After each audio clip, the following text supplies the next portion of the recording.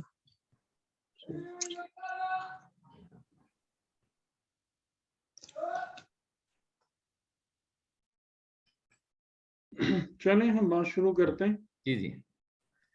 اعوذ باللہ من الشیطان الرجیم, بسم اللہ الرحمن الرحیم. ہم نے پچھلی دفعہ آلموسٹ حضرت نوح علیہ السلام کے واقعات مکمل کر لیے تھے. ایک دو باتیں ایسی تھیں کہ جن کو میں چاہ رہا تھا کہ ٹائنگ اپ دا لوز اینڈز کے حوالے سے ان پہ بات کر لیں. کہ ایک تو یہ آیت ہے, یہ والی آیت نمبر 44 سورہ ہود کی, کہ اس کو میں چاہ رہا تھا کہ تھوڑا سا ہم دیکھیں.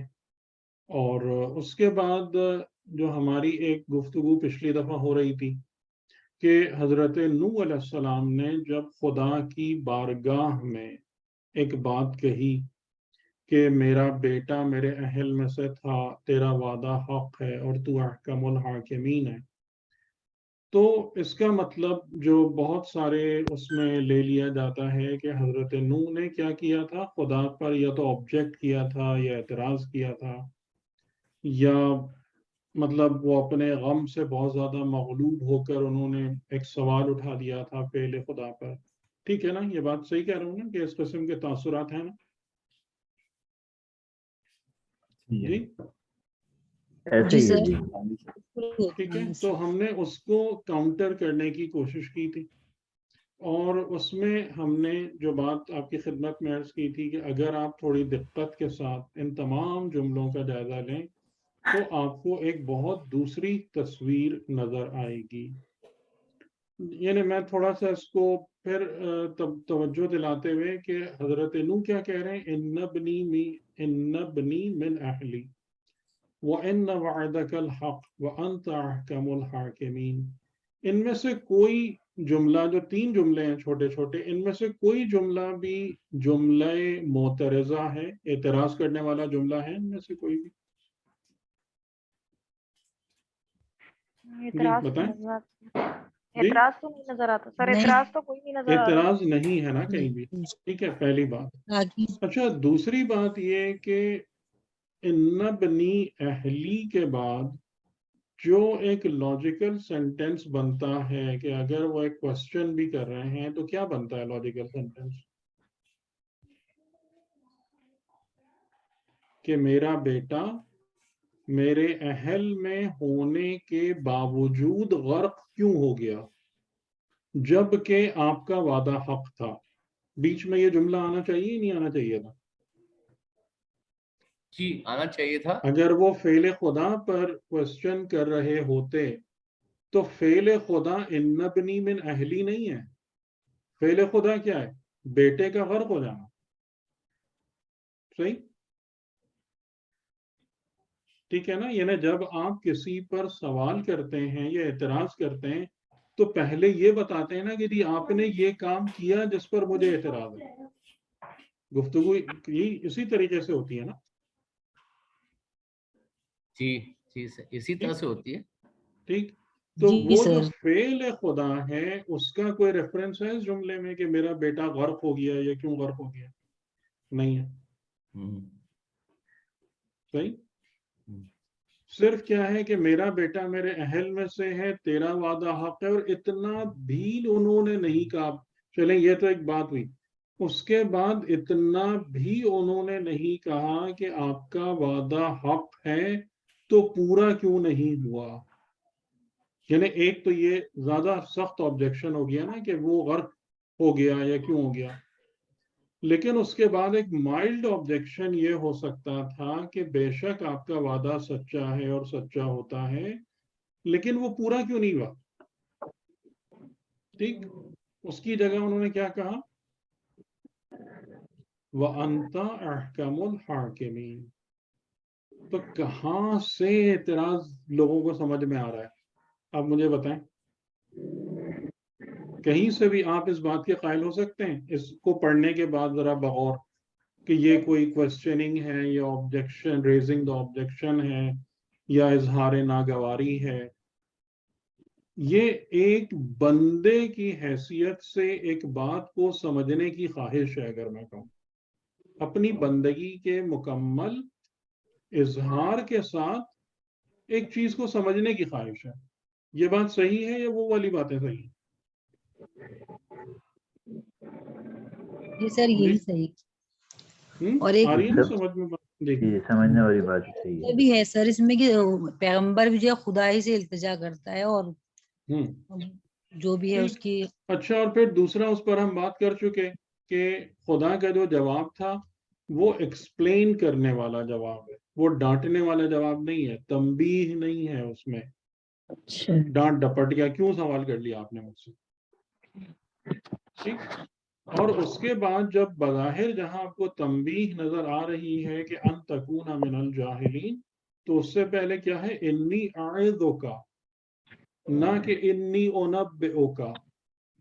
یہ نہیں ہے کہ میں تم کو خبردار کرتا ہوں یا تنبیہ کرتا ہوں کہ تم یہ سب باتیں نہیں کرنا ورنہ جاہلوں میں سے ہو جاؤ. اعظک، میں تم کو واعظ کرتا ہوں. ٹھیک، یہ باتیں ہم نے کر لی، میں صرف یاد اس کو دلا رہا تھا.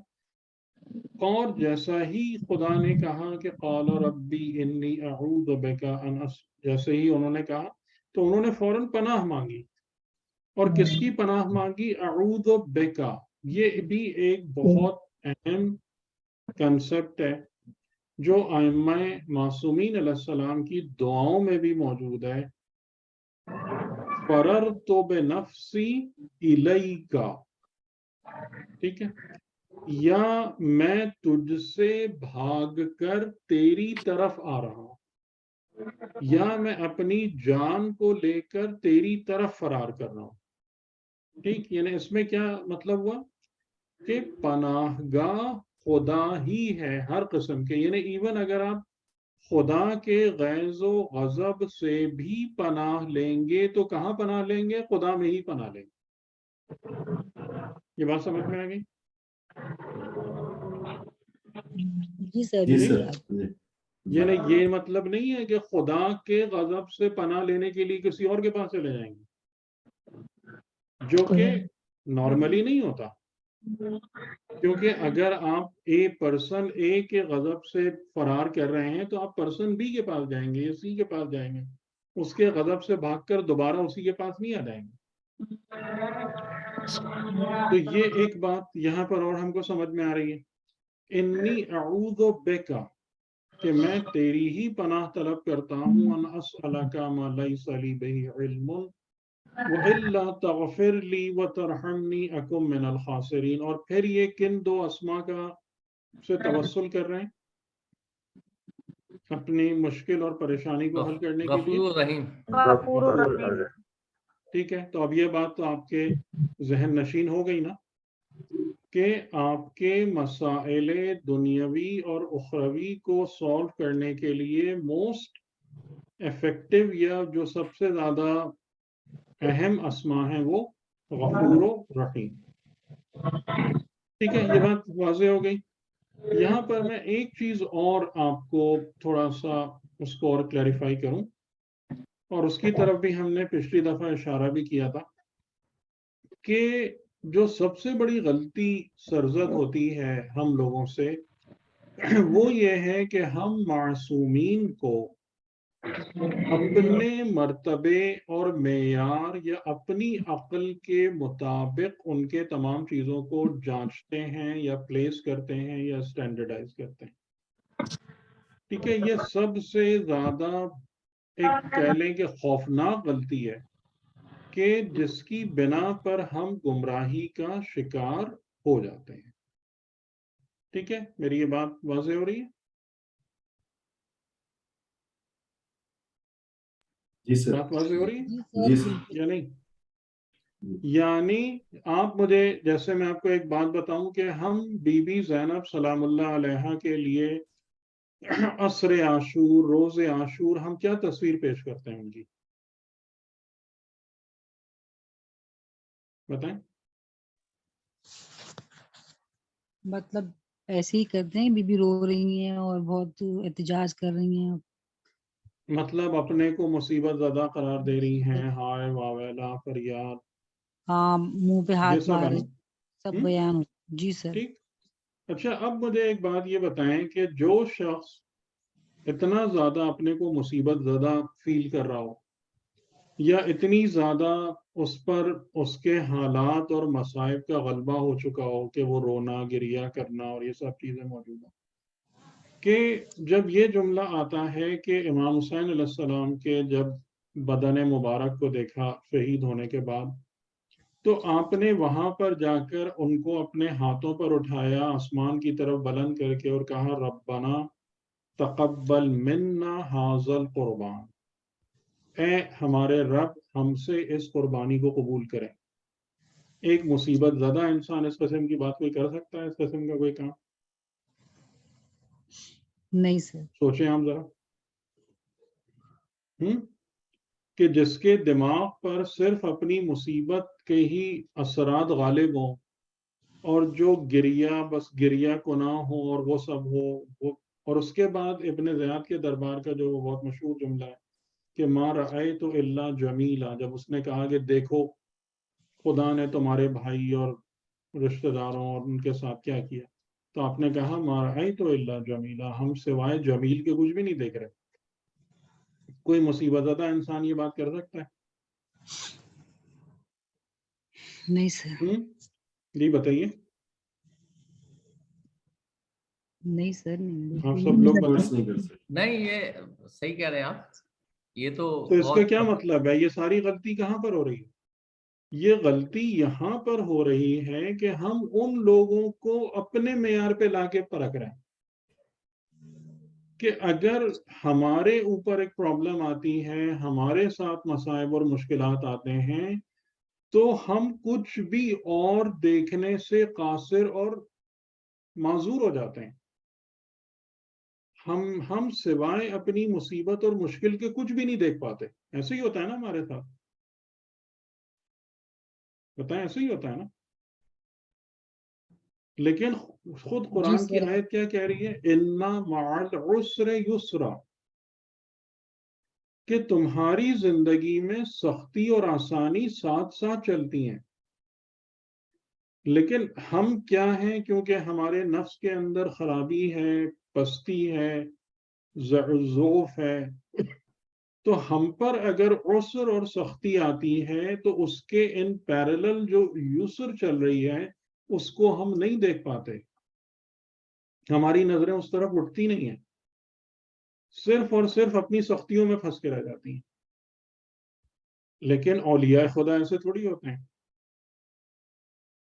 کہ جب امام علی علیہ السلام فرما رہے ہیں کہ ہم نے کوئی چیز نہیں دیکھی مگر اس سے قبل اور اس کی معیت میں اور اس کے آخر میں بعد خدا کو دیکھا، تو یہ بات آسانی کے لیے بھی ہے، سختی کے لیے بھی ہے. ٹھیک. تو پرابلم ساری کی ساری یہی ہوتی ہے کہ ہمارے پاس کیونکہ الفاظ ہیں تو ہم ان الفاظ کو لیتے ہیں اور اپنے معیار کے مطابق اس کو معنی پہنتے ہیں، اور پھر اس کے بعد ہم یہ سمجھنا شروع کر دیتے ہیں کہ یہ وہ تمام کے تمام لوگ جو تھے نا وہ بھی ایسے ہی تھے. کہ جیسے اگر ہم اللہ نہ کرے اس قسم کی مشکل میں پڑیں تو جیسا ہم بیہیو کریں گے انہوں نے بھی ایسا ہی بیہیو کیا ہوگا، انہوں نے بھی وہی طریقہ اختیار کیا ہوگا. تو آپ مجھے بتائیں کہ یہ ایک فنڈامنٹل مسٹیک ہے یا نہیں ہے معصوم کو سمجھنے کے لیے، معصوم کے کاموں کو سمجھنے کے لیے؟ بے شک ہے. جی سر بالکل یہی ہے. بلکہ جو حضرت زینب کا بعد میں کے بھی خطبات ہیں اس کو دیکھنے کے بعد کہیں نہیں لگتا کہ کوئی مصیبت زدہ، کوئی کمزور شکست یافتہ کوئی شخص بات کر رہا ہے. جی بالکل بالکل. سر سید الشہداء کے لیے بھی یہی چیز ذہن میں ہے. حسین السلام کو بھی لے کر ہم لوگ زیادہ تر یہی سمجھتے ہیں کہ بہت زیادہ مظلوم تھے، بہت زیادہ ان کے اوپر مصیبت آئیں تو اس وجہ سے مظلومیت واقعات کے حوالے سے اپنی جگہ درست ہے، لیکن مظلوم ہونے کا معنی بے کس و بیچارہ، گریہ کنا، فریاد کرنے والا، یہ کیسے مظلوم کا معنی نکلا ہے؟ سوال یہاں پر ہے نا. ٹھیک، تو میں آپ کو ایک دو جگہ سے، جیسے میں نے اسی چیز کو، اسی پوائنٹ کو واضح کرنے کے لیے میں دیکھیں ایک دو چیزیں آپ کو دکھاؤں. سورہ والصافات، سورہ والصافات نمبر 37، سورہ نمبر 37. اور اس سورہ میں جیسے کئی ساری صورتوں میں ترتیب سے انبیاء علیہ السلام کے واقعات نقل کیے گئے، لیکن اس سورہ میں جو خاص بات ہے وہ یہ کہ ہر نبی کا واقعہ نقل کرنے کے بعد خدا کی طرف سے اس نبی پر سلام بھیجا گیا. ٹھیک ہے، سورہ والصافات میں واقعات انبیاء کو بیان کرنے کے بعد ان دا اینڈ کیا ہے؟ ہر نبی پر سلام ہے. سلام علی ابراہیم، سلام علی موسیٰ و ہارون، سلام علی الیاسین، اس طریقے سے. ٹھیک. اچھا، اس سلام میں حضرت نوح علیہ السلام کے لیے ایک اسپیشلٹی ہے جو باقی کسی نبی کے لیے نہیں آئی ہے. وہ کیا ہے بتائیے؟ آپ کے سامنے آیت ہے. سلام علی نوح فی العالمین، یا ان کا اسپیشلٹی کیا ہے؟ عالمین کے لیے فی العالمین، عالمین میں. باقی انبیاء کے لیے یہ بات نہیں آئی ہے، فی العالمین کا ورڈ نہیں ہے وہاں پہ. ٹھیک ہے، سلام علی نوح فی العالمین. اس سے جو ہم ایک فوری مطلب نکال سکتے ہیں، وہ کیا مطلب نکال سکتے ہیں؟ کہ حضرت نوح علیہ السلام نے جو 950 سال کی تبلیغی زندگی گزاری، وہ کسی ایک کنٹری یا سٹی میں نہیں گزاری ہے. وہ تمام جگہوں پر مطلب جا کے، دورے کر کے، ہجرت کر کے، وہاں پر بیٹھ کے لوگوں کو سمجھانا، بتانا، جو ہم نے سورہ نوح کی آیتوں میں دیکھا تھا کہ انہوں نے کس طریقے سے دعوت دی. اب یہاں پر سوال یہ پیدا ہوتا ہے کہ جس ہستی پر خدا سلام کرتا ہے اور کر رہا ہے، وہ ہستی اس قسم کی غلطیاں کر سکتی ہے جو ہم ایٹریبیوٹ کر رہے ہوتے ہیں ان پر، کہ اہل کا معنی سمجھ میں نہیں آیا، خدا پر اعتراض کر دیا فلاں. آپ کی عقل میں یہ دونوں باتیں میچ کرتی ہیں؟ جی بتائیے. نہیں نہیں، دونوں باتیں سچ نہیں آتی. یہ تو مجھ جیسے کسی انسان کی حرکت ہو سکتی ہے نا، جی، جس پر خدا سلام کر رہے ہیں، اور اسپیشل سلام ہے، سلام علی نوح فی العالمین. اور وہ انسان ایسا ہوگا کہ جناب وہ ایک نارمل انسان جیسی غلطی کرے گا اور خدا سے ڈانٹ کھائے گا. تھنکیبل، کنسیویبل ہے یہ بات؟ نہیں سر، نہیں ہے.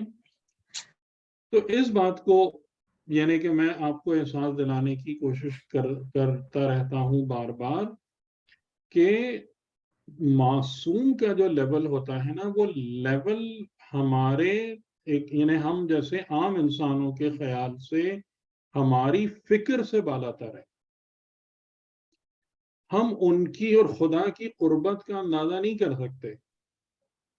ہم ان کے اخلاق اور کردار کے معیار کو تول نہیں سکتے اپنے پیمانوں پر یا اپنی میزان پر یا اپنے ذہن کے مطابق. تو سب سے بڑی غلطی کیا ہوتی ہے معصوم کے حوالے سے؟ بتائیں، سب سے بڑی غلطی کیا ہوتی ہے؟ ہم اپنے پیرائے میں ان کو دیکھ رہے ہیں، اپنے معیار پر ان کو رکھ کر اور اس پہ پرکھنے کی کوشش کریں، نہ کہ خود بلند ہو کر ان سے قریب ہو کر ان کے کاموں کو سمجھنے کی کوشش کریں. اچھا، اس میں عالمین تو کیا مطلب ہے؟ عالمین جو میں نے عالمین سے جو بات سمجھ میں آ رہی ہے کہ حضرت نوح، کیونکہ پوری دنیا ختم ہوئی تھی نا، یعنی جتنی بھی انسانیت تھی، یعنی پوری انسانیت کو کور کر رہے تھے.